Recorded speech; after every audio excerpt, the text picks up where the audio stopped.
फिर हम हाजिर है आपका दूसरे एपिसोड में।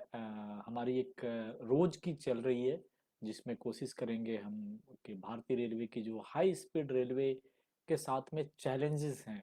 भारतीय रेलवे के साथ जुड़ा हुआ हूँ पिछले बहुत दिनों से, और सबके साथ प्रेम है, बातचीत होती रहती है, कुछ क्लासेस भी लेता हूँ, कुछ ट्रेनिंग मॉड्यूल भी हमारी चलते रहते हैं। तो इन सब को देखते हुए हमने कोशिश किया कि चलो बाकी चीज़ के बारे में तो पढ़ने लिखने के लिए मिल जाता है न्यूज़पेपर में या बाकी चीज़ों में, लेकिन भारतीय रेलवे अपने इंफ्रास्ट्रक्चर को लेके, अपनी स्पीड को बढ़ाने को लेके, अपना वर्ल्ड क्लास की रेलवे बनाने को लेके कितना मेहनत कर रही है, और कितना संघर्ष है, कितना चुनौती है उसमें, उस वहां तक हम समझ नहीं पाते हैं, क्योंकि हमारी सोच वहां तक नहीं जा पाती है।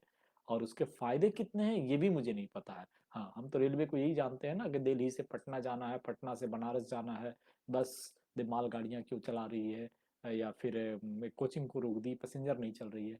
नहीं, भारतीय रेलवे हमारे विश्व की अर्थव्यवस्था, भारत की तो है ही, विश्व की अर्थव्यवस्था के लिए भी मायने रखती है, बहुत मायने रखती है। वो जो जुड़े हुए लोग हैं, जो भारतीय रेलवे से जुड़े हैं, या जो भारतीय रेलवे को अच्छी तरीके से जानते हैं, वो इन सब चीज़ों को बता सकते हैं। तो सबसे पहले फटाफट अगर जो मुझे देख पा रहे हैं या देख रहे हैं, वो कम से कम शेयर कर दीजिए अपने अपने ग्रुप में, क्योंकि हम लोग आपस में बात तभी करेंगे जब हमारी नंबर्स बढ़ेंगे, एक दूसरे से बात कर सकते हैं, हमारी नंबर्स बढ़ सकती है। और सिस्टम सिस्टम ये है कि हम आपस में बात करें, तो किसी टॉपिक पे जब बात करें तो चर्चा करने के लिए सिर्फ सुनने वाले नहीं चाहिए, आपके कमेंट्स भी आना चाहिए। और आप हमसे बात कर रहे हैं, ये बहुत बड़ी मायने होती है। तो हमारी बात एक सफल सौहार्द माहौल में होनी चाहिए, एक अच्छी जानकारी के साथ होनी चाहिए।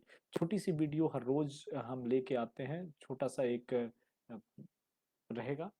तो जो भी मुझे देख रहे हैं अभी, कम से कम उसको आप शेयर कर दीजिए अगले लोगों के साथ, तो बाकी लोग भी जुड़ पाएंगे। और जब बाकी लोग भी जुड़ेंगे तो हमारी बातें लंबी चलेगी, क्योंकि बातें हैं 100% रेलवे को लेके, और रेलवे में भी हमारी बातें हो रही है ऑलमोस्ट, समझिए तो हाई स्पीड रेलवे को लेके, जो अभी बिल्कुल नया है, नया प्रोजेक्ट है, भारतीयों के लिए भी नया है, और हमारे आपके लिए भी नया है। तो कोशिश करेंगे कि इस नए प्रोजेक्ट पे हम लोग बात करें, सही ढंग से बात करें और सारी चीज़ों को जानें।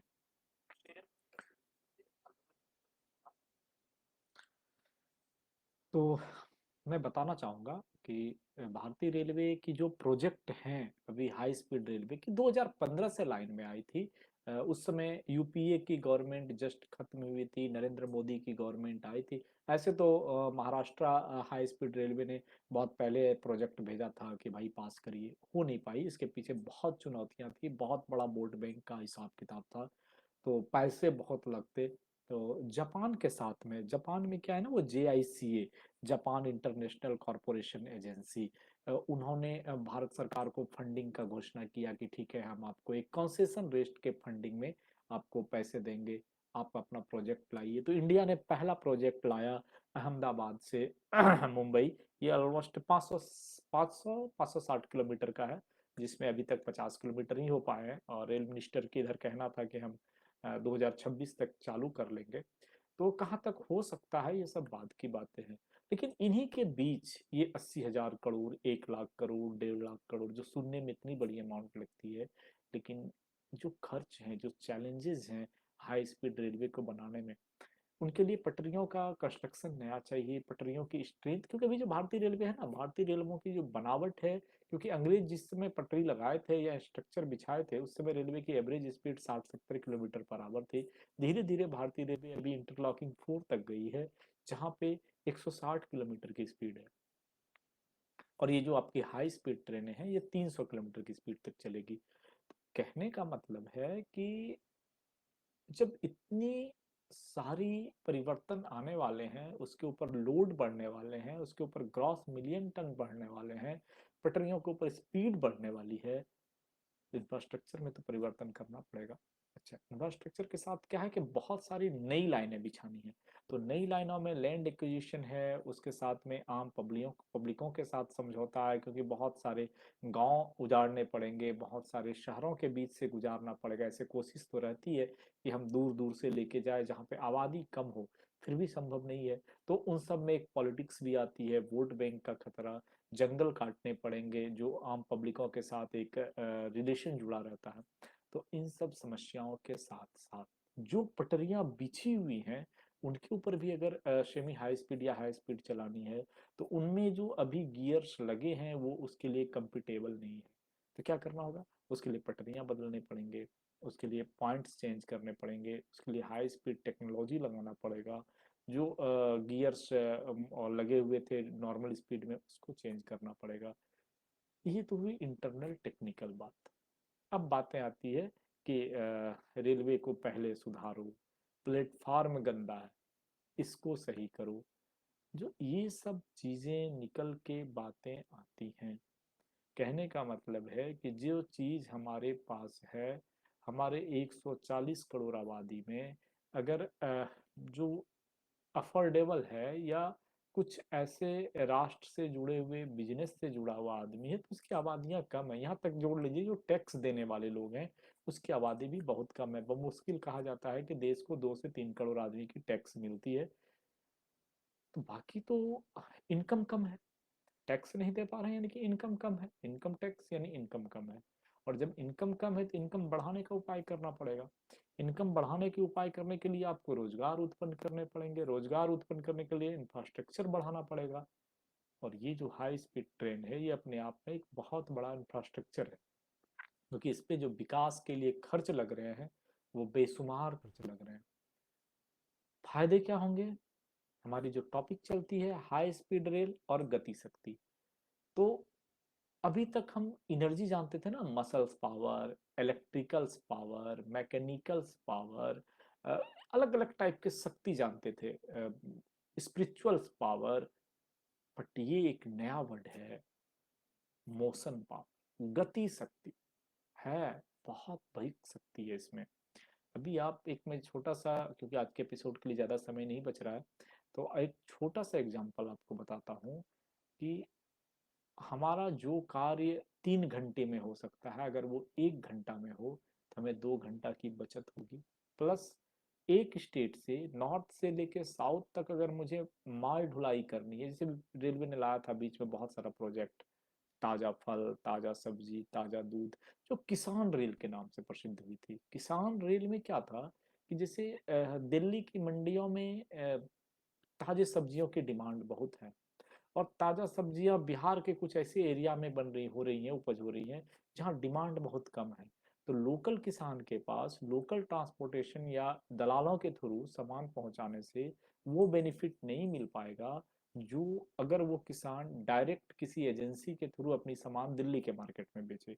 उसके लिए आई किसान रेल, बहुत सक्सेस है अपने अपने एरिया से। बट कुछ जो बड़े प्रोजेक्ट होते हैं ना, बड़ी चीजें होती हैं, उनकी सफलता में भी समय लगता है। लोग जानेंगे, लोग सीखेंगे, लोग बात करेंगे, लोग डरेंगे नहीं, लोगों के पास पूंजी होगी, कुछ दूर तक पहुंचेंगे।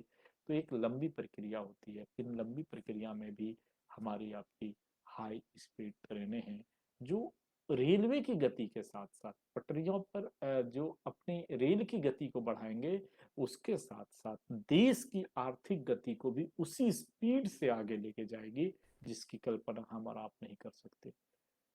आज बड़े बड़े देश, चाहे चाइना हो, दुबई हो, कभी हम टॉपिक लेके आएंगे दुबई का, कि दुबई में कि वहाँ के शेख को पता था कि उसकी पेट्रोल कम होते जा रही है और उसका मेन जरिया पेट्रोल है, आमदनी घटेगी। तो उन्होंने क्या किया, इंफ्रास्ट्रक्चर पे बहुत पैसा लगाया था। जो दुबई में आर्टिफिशियल आइलैंड बना के जो शहर बसाया है 6-7 किलोमीटर के एरिया में, जिसपे घूमने के लिए लोग जाते हैं दुनिया देश विदेश से।